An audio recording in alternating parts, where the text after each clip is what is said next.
বাবা, আপনি প্রশ্ন করেছেন কোন দেশটা বড় দূর দেশ। বাবা,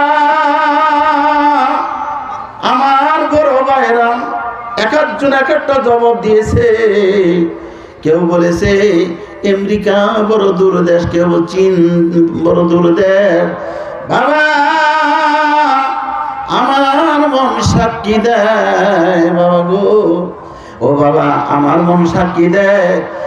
বাবা, যেদিন আপনি পৃথিবী জমিন ছেড়ে আমাকে আমার ভাইদেরকে এতিম বানাইয়া বাবা গো আপনি কবর দেশে যাবেন, ও বাবা আমি সুলাইমান আপনার কবরের পাশে দাঁড়ায়